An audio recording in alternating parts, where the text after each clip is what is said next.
clasificación, composición, tratamiento de aguas residuales, la demanda bioquímica de oxígeno, la demanda química de oxígeno, que me olvidé de colocarlo ahí, y la gestión de los efluentes en la producción de alimentos. Bien, entonces, ¿qué podemos decir que es una definición de efluente? Los efluentes son aquellas aguas cuyas características originales han sido modificadas por actividades humanas y que por su calidad requieren un tratamiento premio antes de ser, ¿sí? Reusadas o vertidas, ¿sí? A algún alcantarillado. Se clasifican, o sea, vendríamos a decir que el efluente, así a grandes rasgos, es un residuo líquido que es difícil de depurar o reciclar por los métodos tradicionales. Es por eso que va a depender de la peligrosidad que tiene estos efluentes y de la clasificación, es lo que, qué tratamiento le voy a aplicar, ¿sí? Los efluentes se clasifican en aguas residuales industriales, aguas residuales domésticas y aguas residuales municipales. ¿Cuáles son esas aguas residuales industriales?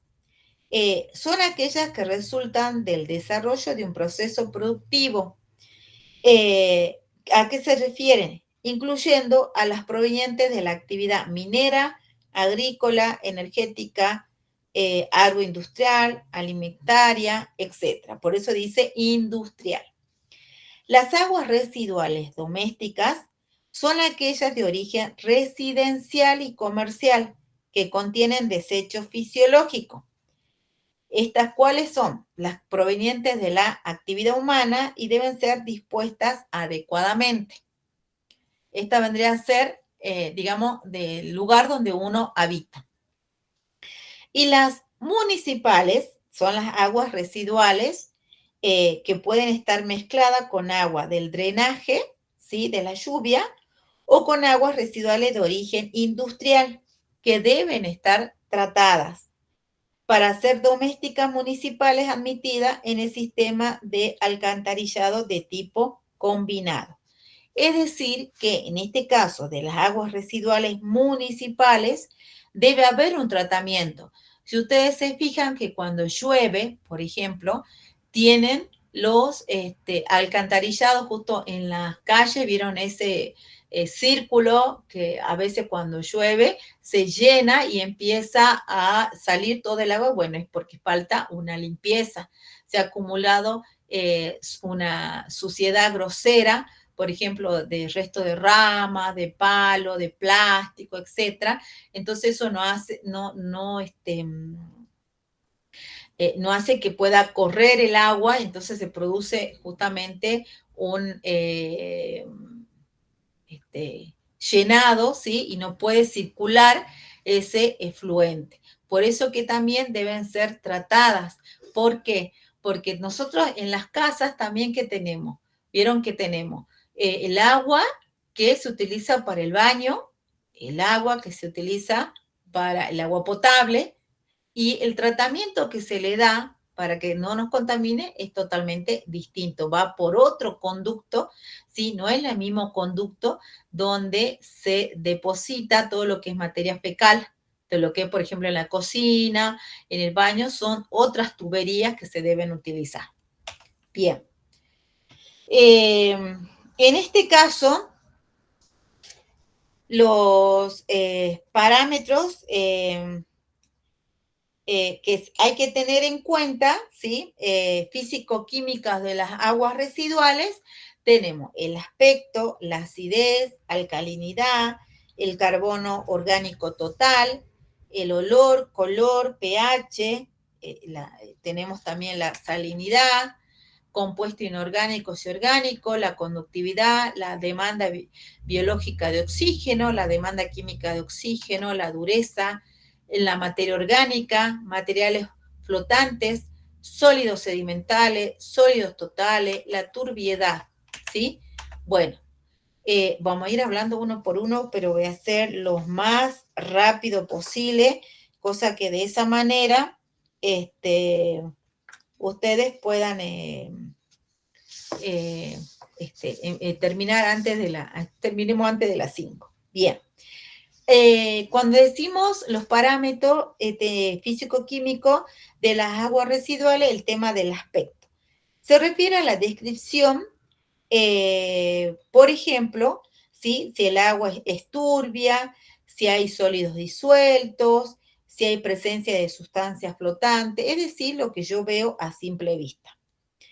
En la acidez tenemos que la presencia de ciertos ácidos minerales o la hidrólisis sufrida por la existencia de sales de ácidos fuertes y bases débiles que pueden corroer, ¿sí?, al material que utilizamos, por ejemplo, las tuberías.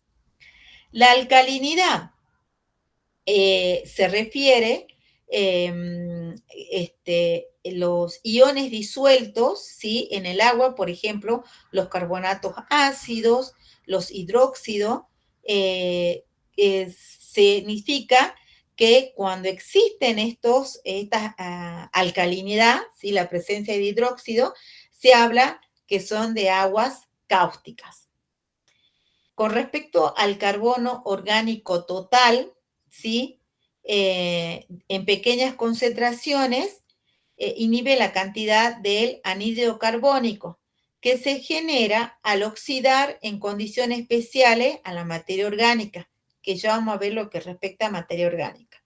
Con respecto al color, olor y pH, cuando tenemos el color, significa la presencia de sustancias disueltas, ¿sí?, o suspendidas.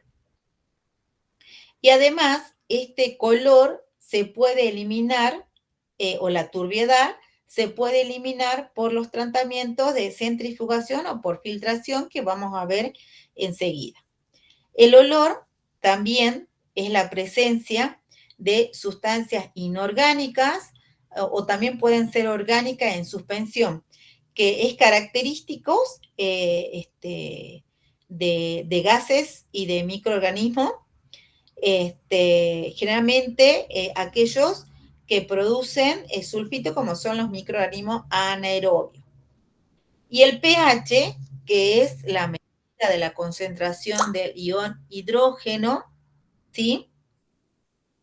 En este caso, se debe tener en cuenta por la aparición de la vida acuática que tenemos también en el agua, ¿sí?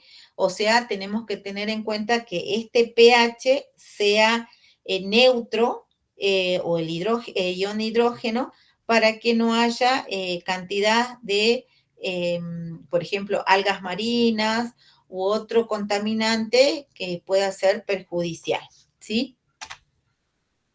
Compuestos inorgánicos y orgánicos, nos estamos refiriendo a lo que es inorgánicos, a los metales pesados, ¿sí?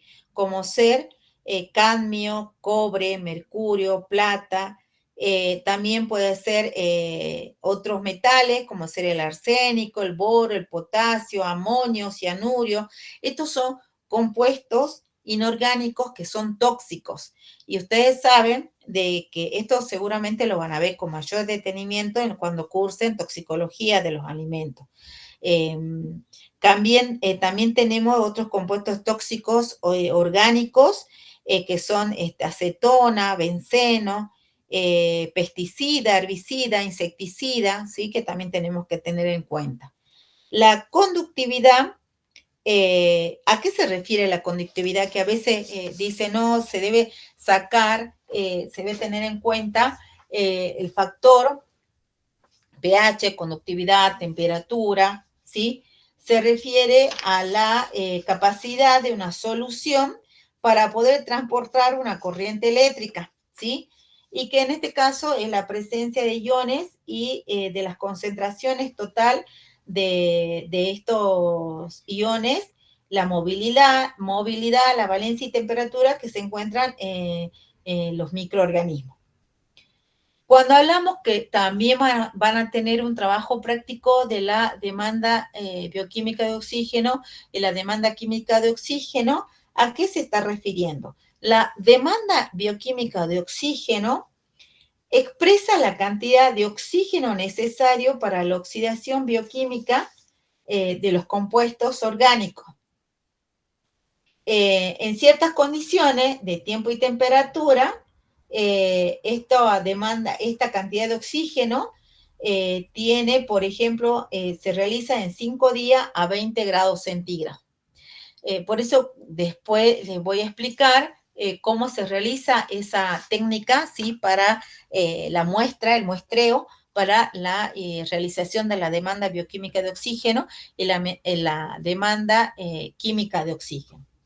Y la demanda química de oxígeno expresa la cantidad de oxígeno necesaria para la oxidación química de la materia orgánica. Y que esta debe ser mayor que la DBO porque suele ser mayor, ¿sí? El tiempo de exposición que oxida, ¿sí? La vía química del microorganismo.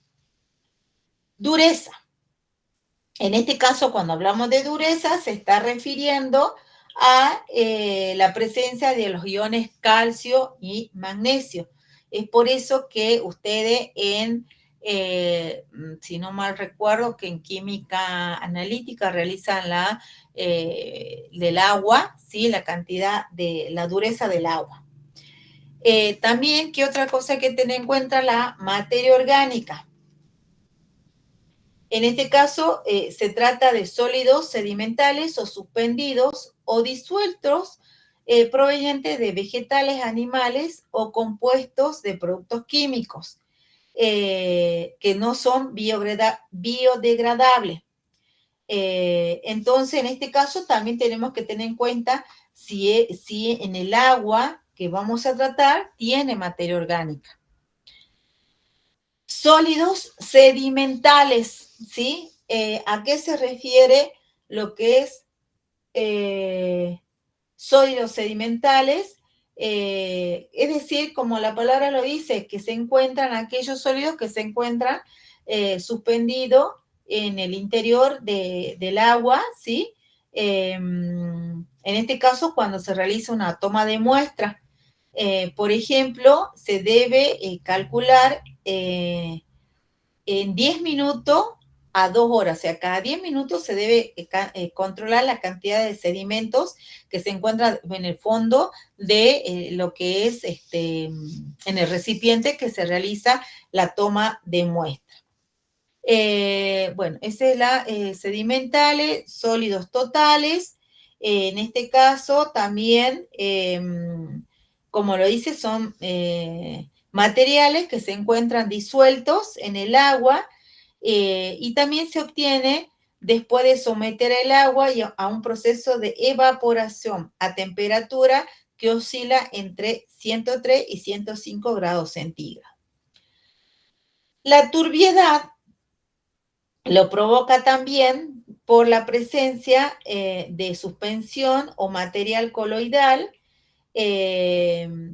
y estos se deben a la presencia de la luz a través, o sea, es la presencia de la luz donde uno se ve el aspecto, como dije anteriormente, se lo ve a simple vista. Uno ve si está turbio, ¿sí? La palabra dice, cuando está así lleno a veces de pigmento o tiene una coloración amarronada o de chocolate o que está así sedimentada, etcétera, ¿sí? Bien. Ahora, lo que vamos a ver, el tratamiento de las aguas residuales, ¿sí? ¿Cómo se realiza este tratamiento? El tratamiento de las aguas residuales consiste en proceso físico, químico y biológico. ¿Y cuál es el fin que tiene? Eliminar los componentes presentes para obtener un agua que sea apta para el consumo y que esté en un agua tratada, ¿sí? Estas aguas residuales Ay, a ver, ahí está. Estas aguas residuales se generan en resistencias, instituciones y locales comerciales o industriales, ¿sí? El propósito que tiene es remover el material contaminante, ya sea orgánico o inorgánico, eh, en el cual puede estar en forma de partícula en suspensión o disuelta, y de esta manera se alcanza la calidad de agua requerida por la normativa, ¿sí? En este caso, nosotros nos tenemos que basar en lo que es el tratamiento de las aguas que hace, como la palabra es agua de los Andes, ¿sí? Que es una empresa que realiza este tratamiento. Y a veces cuando hay grandes lluvias, ¿sí? A veces nosotros cuando queremos, pensamos que agua potable sale de una coloración turbia, ¿sí? ¿Por qué? Porque no se hizo el tratamiento adecuado del agua fluvial. Entonces, si nosotros tenemos esa agua residual o esa agua cruda, o sea, sin tratamiento de depuración, contiene, como ya le dije, sustancias disueltas, materias orgánicas, etcétera, que están en suspensión. Y también esas sustancias disueltas, hay elementos orgánicos que pueden ser sustancias biodegradables o no. Eh, o pueden tener compuestos tóxicos, como lo mencioné anteriormente. Entonces, dependiendo del proceso industrial en el que se generan, estas materias primas e insumos utilizados, se produce, en ese caso, lo que es un sistema de tratamiento de aguas residuales, en donde se puede observar la depuración, ¿sí? Previo a su descarga, o a un curso superficial u otro destinado autorizado. Y de esa manera se obtiene un agua tratada, o en este caso, si le quieren decir, un agua para consumo humano, o un agua que puede ser utilizada, por ejemplo, en lo que es en el baño o en la limpieza, ¿sí? Que generalmente en las industrias, en las grandes industrias alimentarias, utilizan diferentes aguas para, ya sea para limpieza, para lo que es el baño, lo que es para agua potable, etcétera. Bueno, hay que tener en cuenta, entonces, depende a los procesos, ¿sí? Si el grado de depuración, la característica del agua y el costo que me va a realizar, ¿sí? Ese tratamiento que a veces es elevado, entonces a veces es problemático realizar la depuración, realizar ese tratamiento del efluente.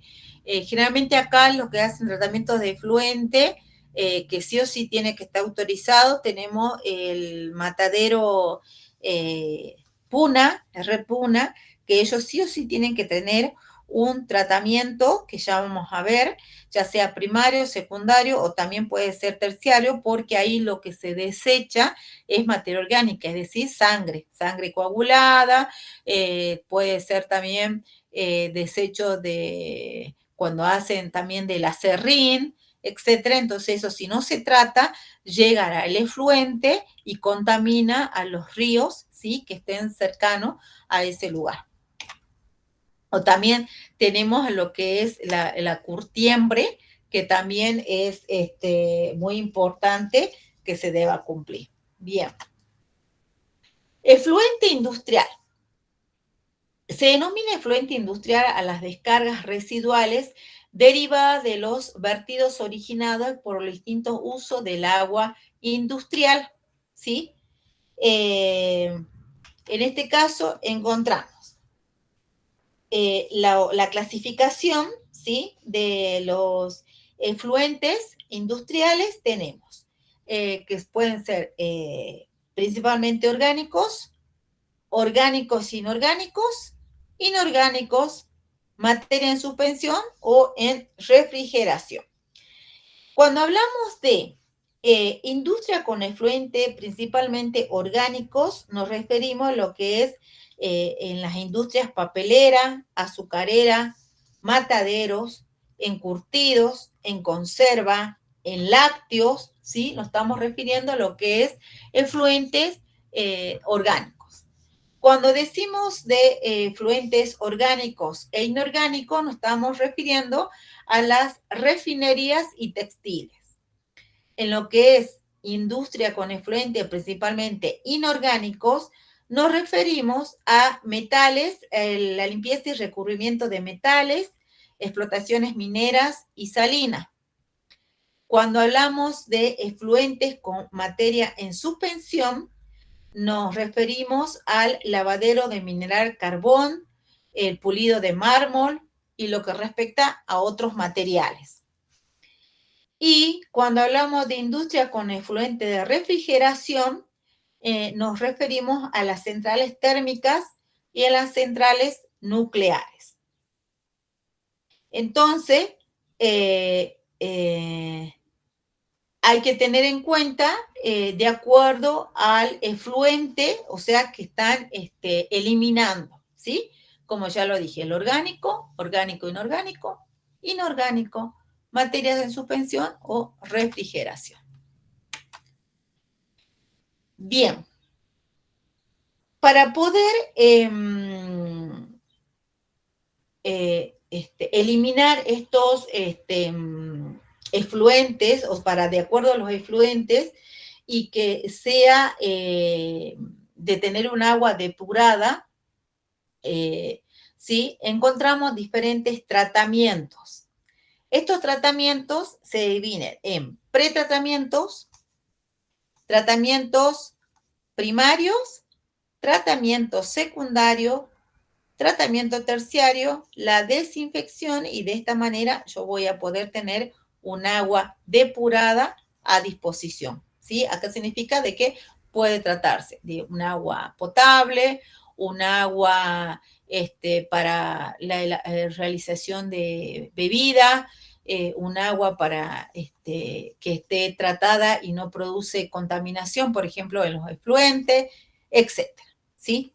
Bien, entonces, vamos a empezar a hablar con el pretratamiento.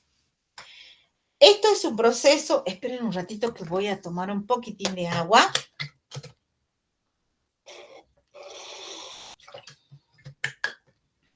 Perdón. Tenemos entonces pretratamientos. Esto es un proceso de eliminación de los constituyentes de las aguas residuales, cuya presencia puede provocar problemas de mantenimiento y funcionamiento de los diferentes procesos. Es decir, que en este pretratamiento se debe eliminar, ¿sí?, los sólidos de gran tamaño. ¿Cuáles pueden ser esos sólidos de gran tamaño? Tenemos cuerpos flotantes, partículas arrastradas más gruesas, sólidos inorgánicos en sedimentados, aceites y grasa, compuestos volátiles, y generalmente lo que se utiliza son tamizados, desarenadores, trampas de grasa, el cribado. Por ejemplo, lo que es tamizado, ¿sí?, o el cribado, remueve lo que es plástico, trapos y cualquier otro desecho. Lo que es el desarenado y trampas de grasa, es para eliminar arenas, grasas, y en este caso se utiliza el desarenado en agua potable. No sé si ustedes cuando cursaron Broma 2, creo que hablan sobre agua potable, no sé si fueron a visitar lo que es agua de los Andes. Ellos tienen estos tratamientos que están bien así seleccionados en pretratamiento, tratamiento primario, secundario, bien delimitado, que sí o sí lo tienen que realizar para que de esta manera salga un agua potable, para que no nos contamine. En lo que respecta a tratamientos primarios, tenemos o físico-químicos, que también los llaman, ¿qué vendrían a ser? Es un conjunto de procesos que tienen como objetivo la separación por medio físico, ¿sí? O por medio químico, las partículas suspendidas que quedaron, ¿sí? Del pretratamiento. ¿Sí? En este caso lo mismo, pueden ser sólidos sedimentales, materiales flotantes o flotable, material coloidal, productos, también pueden ser químicos, ¿sí? Y en este caso puede haber la sedimentación o la fluctuación. Eh, lo que más se utiliza, ¿sí? Son cualquiera de estos dos. También tenemos la centrifugación y la filtración, pero en lo que respecta a la sedimentación, ¿cuál es la función que tiene? El nombre lo dice, sedimentar, es decir, separar las partículas suspendidas en el agua para posteriormente realizar una decantación, así como lo demuestra en el dibujito, ¿sí? Y permite, en este caso, que los sólidos se asienten en el fondo de tanque formando lodos, ¿sí? ¿Qué más? Tenemos en este caso el proceso de sedimentación puede reducir en un puede reducir en un 40% la demanda biológica de oxígeno y un 40 a 60% los sólidos en suspensión. También tenemos el proceso de flotación, o también llamado coagulación o floculación. En este caso, un proceso químico que agrupan y facilitan la separación de partículas más finas, ¿sí? No es como el de sedimentación. En este caso, lo que hace es que se utiliza el aire que se disuelve en el agua residual, libera ese aire a presión atmosférica en lo que es en tanques de flotación. Y lo que hace que después la gravedad que se produce, ¿sí? Por la presión atmosférica, se produce esa flotación. O sea, es decir, que va a ir eliminando esa suciedad que se encuentra en el efluente. Y en este caso, la flotación puede eliminar más de un 75% de los sólidos en suspensión. La filtración, en este caso de la filtración, vamos a tener en cuenta, de acuerdo a lo que yo quiero eliminar o de acuerdo al flujo, ¿sí? Existen distintos tipos de filtro, ¿sí? Tenemos, según el tipo de funcionamientos, tienen que ser, si es continuo, descontinuo, si es un flujo ascendente o descendente, si de dónde proviene ese medio, ese efluente, de una única capa, de doble capa, multicapa, y control de flujo si a caudal constante o a caudal variable decreciente. La filtración es como realizan ustedes en el laboratorio, que utilizan, bueno, así grandes rasgos, un tubo de ensayo, digo, un embudo, y le colocan un filtro, ¿sí? Y ese filtro, los micrones que tiene, va a depender de lo que uno quiere filtrar. A veces necesitan micrones, o sea, el papel de filtro puede ser más grueso, o sea, más poroso, o puede ser finito, dependiendo de lo que uno quiere filtrar. En lo que respecta a los tratamientos químicos, ¿sí? Puede ser por coagulación o floculación. La coagulación es un proceso en donde se le agrega un producto químico, ¿sí? O un polielectrolito a las aguas a tratar. Y en este caso debe ajustarse un pH de pH neutro, o sea, 7 o 6. Y de esta manera, esos productos químicos se produce esa coagulación, ¿sí? Y de esta manera se aglutina los sólidos en suspensión. Bueno, este proceso elimina más del 80% de los sólidos en suspensión, perdón. En lo que respecta a la floculación, en este caso sería la aglomeración de coloides descargados que resulta de diversas fuerzas de atracción de las partículas, ¿sí? En este caso no se utiliza mucho en lo que es la floculación. Generalmente lo que más utilizado es lo que le dije anteriormente, es de la sedimentación y floculación, y lo que es químico se utiliza más la coagulación, ¿sí? En lo que es los tratamientos secundarios, ¿sí?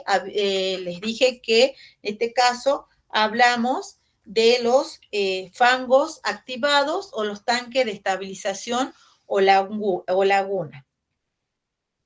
En lo que respecta al fango activado, se trata de un aeróbico en la partícula gelatinosa suspendida en tanques de aireación y que reciben oxígeno. Es decir, que acá actúan las bacterias en crecimientos aeróbicas, ¿sí?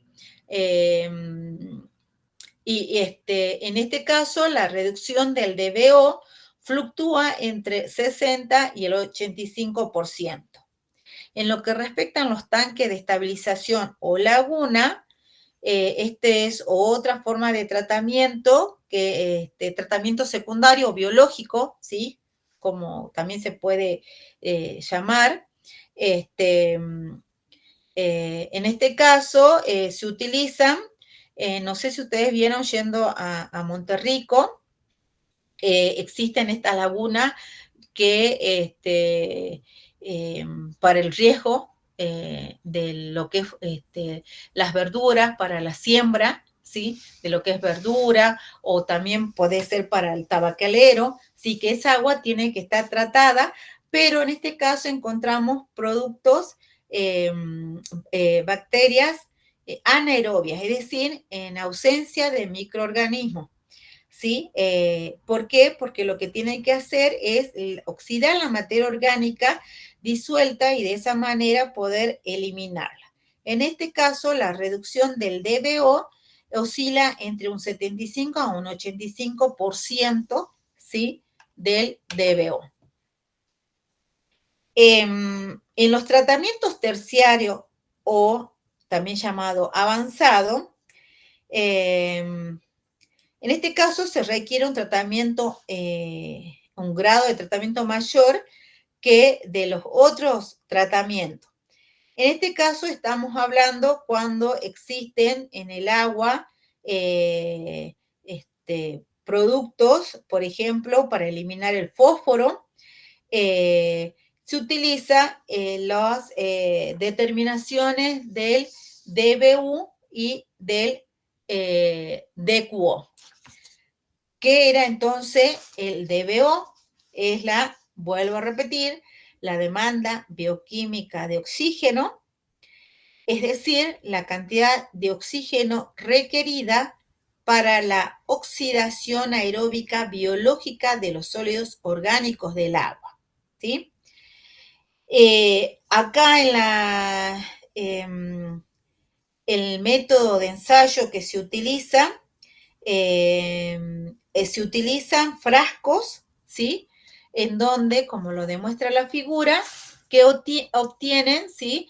Tenemos que realizar esa toma de muestra en frascos especiales, en donde hay que evitar que haya la presencia de oxígeno.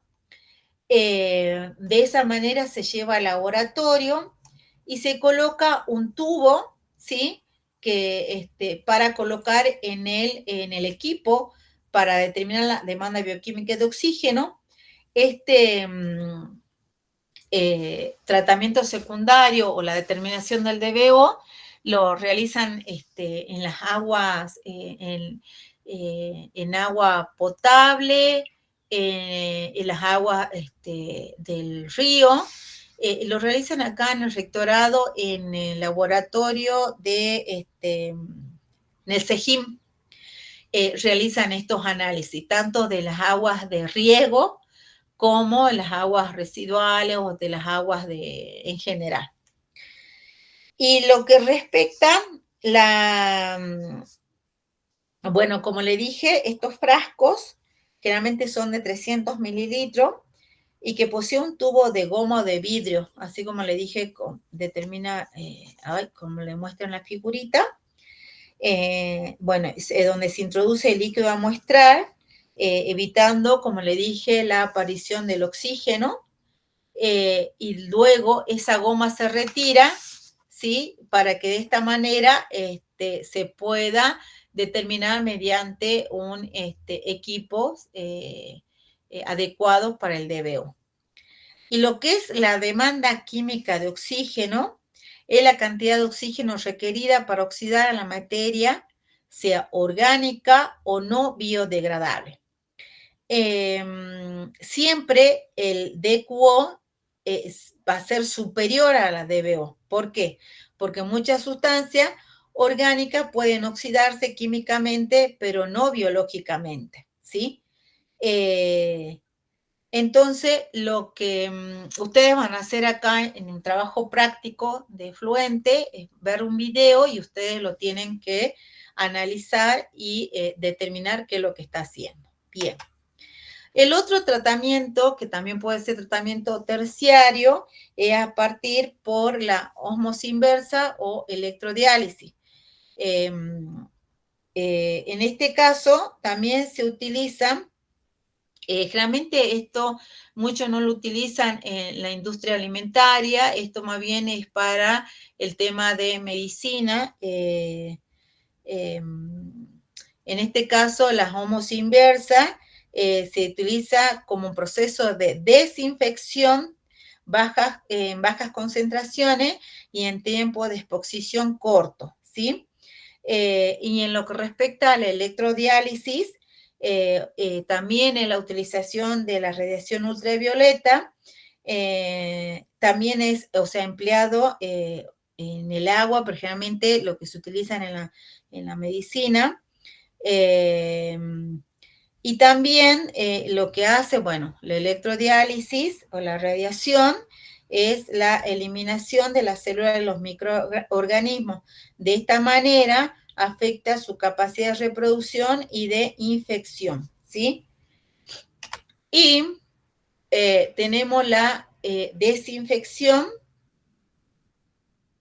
mediante la ozonización y la radiación 1B, que eso también lo vieron ustedes en el primer trabajo práctico, lo que es la radiación UV, a cuántas longitudes y todo, o sea que no lo voy a volver a repetir, y de la oxidación, la ozonización, es un desinfectante de agua a bajas concentraciones, y esto es muy utilizado en lo que es en los hospitales, más precisamente.